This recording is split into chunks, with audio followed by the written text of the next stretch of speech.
the long period of service that Daniel Andrews has given to the Victorian Parliament and the Victorian people.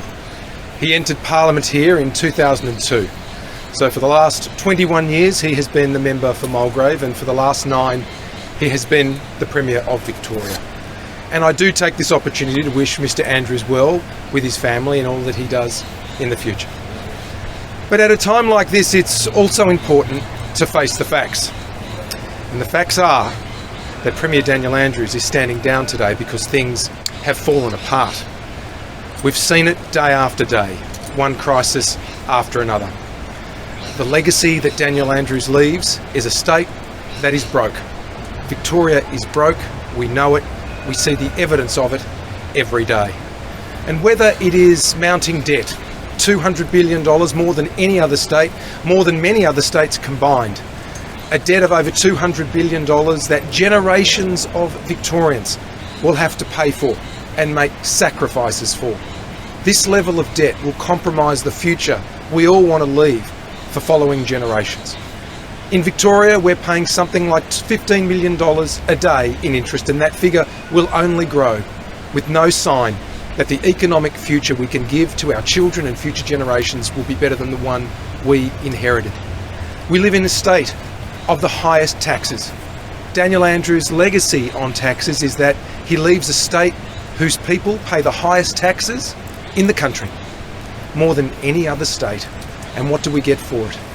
Those taxes are slated to grow over the forward estimates, so the taxes we pay today, whether it's taxes on jobs, whether it's taxes on rent, whether it's work cover premiums going through the roof, whether it's a new schools tax that punishes families who want to send their kids to independent schools, whether it's the health tax that Daniel Andrews will place on GPs, which will make it more expensive for families, particularly those doing it in financial circumstances that are tough, will either pay higher out-of-pocket expenses or lose access to bulk billing. And just last week, we saw the Premier introduce a new holiday tax, which he admitted will do nothing to address the housing crisis, and all it will do is raise money to fix budget black holes in Homes Victoria, the agency Daniel Andrews established in 2020 to deliver social and affordable housing. Ever since, it has been run with cumulative deficits over $250 million. We face the prospect of major projects continuing to blow out. Daniel Andrews' legacy is major projects blowing out by more than $30 billion, part of that debt that future generations of Victorians will pay for. And what do we have to show for it? In all of the 9 years that Daniel Andrews has been Premier, not one major single project has been completed. They are all over budget and all behind schedule, with impacts on the rest of our economy. After 9 years in office, are we better off under Daniel Andrews? It takes longer to wait for a hospital bed. It takes longer to wait for an ambulance. It costs more than anywhere else in the country to send your kid to a government school in Victoria, and in many cases, academic standards in our schools have stagnated. Our child protection system is in crisis, sadly. Our roads are being terribly neglected. In regional Victoria, potholes that could pose a serious threat to life and serious injury are not being fixed. Why? Because Victoria is broke. Daniel Andrews has made his announcement today because, frankly and regrettably, the truth caught up with him. You can only make false promises and get away with it for so long. Sooner or later, eventually, the truth catches up with you. We saw that with the SEC. A glossy promise before the last election, but not a real dollar to show for it. Only an empty jacket now, with no plan for our energy future. That represents a serious attempt to provide reliability and affordability when it comes to energy. Victorians and households and businesses are paying more for their energy than ever before, with no relief in sight. Daniel Andrews went to the last election promising Commonwealth Games here in Victoria, with particular focuses on regional Victoria. We now know that the Commonwealth Games promise was always just a hoax, a con, one that not only will cost Victorians more than $600 million in losses, compensation and other losses, not to mention the broader economic impacts because of this decision. Perhaps more importantly than the financial legacy of the Commonwealth Games debacle Daniel Andrews' legacy is that he trashed Victoria's reputation, not only around our country. Daniel Andrews trashed Victoria's reputation around the world. Around the world, they talk about how Victoria reneged on its commitment to hold the Commonwealth Games. And maybe it is the case that had a proper business case been done, no decision should ever reasonably have been made to hold the Commonwealth Games. But that's not the point. The point was Daniel Andrews, on a hoax, on a con, committed our state to the Commonwealth Games and then backed out, unceremoniously and in the most humiliating way for Victorians, and will pay the price for that for a very long time. That's not a legacy you can be proud of. And then, just last week, Daniel Andrews made promises to the Victorian people that he would fix our housing crisis. He looked them in the eye and he promised them that he would deliver 800,000 new homes in 10 years. He might as well have promised 8 million homes in 10 years, because in 12 months' time, we won't see 80,000 homes. And in 12 months' time, Daniel Andrews will not be here to deliver on that promise. He made a promise to the Victorian people last week when he knew that he was going to resign today. That's not a legacy anyone can be proud of. Victorians know the challenges we now face as a result of corruption, as a result of incompetence and terrible waste. And all of this comes at a price. It means that we have to miss out on other important things, whether it's health, education, child protection, access to justice, better roads, better community facilities. That's the price we pay when a government is incompetent, corrupt, or wasteful.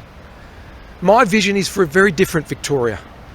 One where we believe passionately that we have to build prosperity in our state so that we can share that prosperity no matter where you live, whether it's in inner Melbourne, outer Melbourne, our growth corridors, or our rural and regional areas. The way to do that is to make Victoria a place to invest, an attractive destination. You don't discourage investment in Victoria by jacking up payroll taxes, land taxes, schools taxes, health taxes, and now holiday taxes. All that does is tell people that it's too hard to invest in Victoria. My vision is very different. My vision is the key to jobs and financial security, access to hospitals and ambulances when you need them, wherever you need them, is to build prosperity in our state, to believe in our ability to create an engine room for the nation. Victoria has always been a proud leader when it comes to economic development and growth. I want to get us back to that point. Why? Because ultimately we're here to look after people. And you look after people when you give them an economy that gives them jobs, and hospitals that are functional and accessible, schools where we have teachers and buildings that are conducive to good learning, with supports for kids who need it, child protection services that can look after those who are most disadvantaged. You can't do that if you don't build an economy that serves the people, and that's what we're here to do. There's another legacy that I want to talk about. Daniel Andrews has trashed Victoria's reputation as a state that once upon a time led the nation in ethical standards of governance. We had a public service that was regarded widely and indisputably as the best in the country. That's no longer the case. But it's not beyond us as a state. As an alternative premier, I promise the Victorian people one of my top priorities will be to re-establish Victoria's reputation for ethical governance, where the public service is allowed to do the job we need it to do, to provide frank and fearless advice. And that's not some esoteric side issue. The ability of our agencies and stakeholders and departments to provide frank and fearless advice. What can that mean? It may mean that you don't have the tragedy of hotel quarantine, because you have lots of people providing government with the best advice. You don't have blowouts on major projects because you get the best advice and people are allowed to give you the advice. You're not excluded by a government where power is centralised around a premier, as it was in Daniel Andrews. And one where on all sorts of other matters like hospital management and our schools, we get the best advice. I want a government that can regain the trust of the Victorian people. That won't happen under this Labor government. It doesn't really matter who takes over from Daniel Andrews, whether it's Jacinta Allen or Ben Carroll. It's in the DNA of this government to cover up, to put and brush under the carpet issues that we need to shine a light on. We've seen so many corruption reports which the government has just arrogantly dismissed. And sure, it may have been able to live from one week to the next, but ultimately, at what price was that achieved? public confidence in our institutions here in Victoria, public confidence in Parliament and the people who serve in Parliament is at an all-time low. I can feel it when I talk to people. They believe that nothing can be done to fix it, and I want to give people hope that there are people out there, myself included, and Peter Walsh and our colleagues, who believe it is not only possible but absolutely necessary to re-establish Victoria's reputation as a place where government can be trusted, where we don't have a crony state which looks after its own mates and people who support it. I believe in a democracy where people can participate meaningfully in the decisions that are made. And when that doesn't happen, when under this Premier who's announced his resignation today, all you do is centralise and centralise and centralise, you end up with tragic outcomes or poorer outcomes at the very least. We can do better in this state. And I've been saying to the Victorian people in the 9 months that I've been the leader that things don't have to be this way, that we can get back to that Victoria where we encourage and attract investment, people making long-term commitments to our state, to build businesses that employ people and support families and communities. We can get back to that place where people can trust their government again and trust their leaders again, because they see it demonstrated in the way people are involved in our democracy and in our decision making. They see leaders who will not squander precious taxpayer dollars handing out money to mates or handing out money to people so they can branch stack. I guess I'd say this. I wish Daniel Andrews well, but we have to face the facts. He's leaving because Victoria, under his leadership and his government, is falling apart. Things don't have to be this way. We can fix things. We'll continue to do that over the next 3 years. I'll hand over to Peter Walsh. Thank you very much, John. From a regional Victorian point of view, regional Victorians want to see a reset of government here in Victoria. The Premier was elected promising to govern for all Victorians. Regional Victorians would believe that has not been the case over the last 9 years. If you take the people from East Gippsland, the Premier promised to walk with them after the bushfires. They never saw him again. You see the communities that I represent that suffered in last year's floods. The Premier was there immediately after the floods, but now the recovery is failing. So we want to see a reset of how government works and works for all Victorians and invests in all of regional Victoria. The $10 billion of cost overruns, of waste on the major projects here in Melbourne would have fixed every country road, would have fixed and built a major regional hospital in every regional centre, would have employed the nurses and doctors that we need in regional Victoria, would have employed the police that we need to make sure that police stations actually stay open when they're closed most nights now. So we need a reset.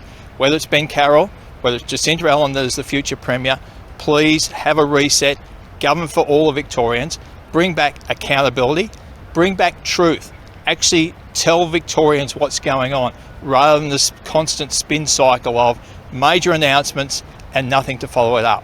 Victorians are sensible, down-to-earth people that want a government to fix the problems of the day, to make sure you can get a hospital bed when you need it, make sure you can get an ambulance when you desperately need it, make sure if you have a burglary, you can actually get a police car that comes to that burglary. At the moment, none of those things are happening. Over the last 9 years, hospital waiting lists have blown out to record levels.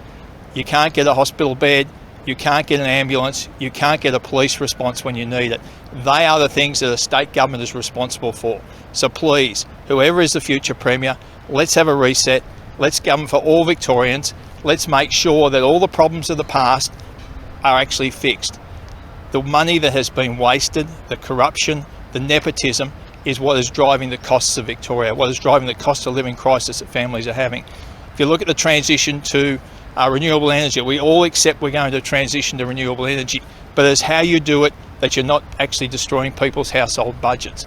To ban gas when gas is part of a sensible transition to renewable energies, I think was the wrong call. To be building major power infrastructure lines across Victoria willy-nilly is not the right call for regional Victoria. There is better ways of doing it. Let's go back to the drawing boards. Let's govern for all Victorians. Let's start making sensible decisions rather than decisions based on ideology and political mates. Thanks, Peter. Any questions, folks? What did you make, I guess, the timing of the announcement, given that the Premier during the election campaign stated that he would serve the full term, but he now says that he's changed his mind? Do you accept that, and what do you make of the time? Well, I think it's pretty clear he's changed his mind, but that's what he would say.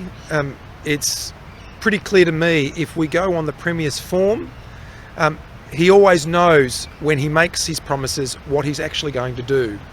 So I think with that one, I think he knew that despite telling the Victorian people that he would serve out the full term, he knew he wouldn't. When he made promises about the SEC, that he would deliver a new entity to assist and direct the transition, he knew then that that was a con.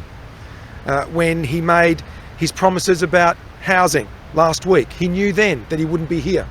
But he looked Victorians in the eye and promised them that he would fix the problem, which is seeing more and more people waiting for access to social and affordable housing, and seeing more Victorians than ever feel like they'll never be able to own their own home.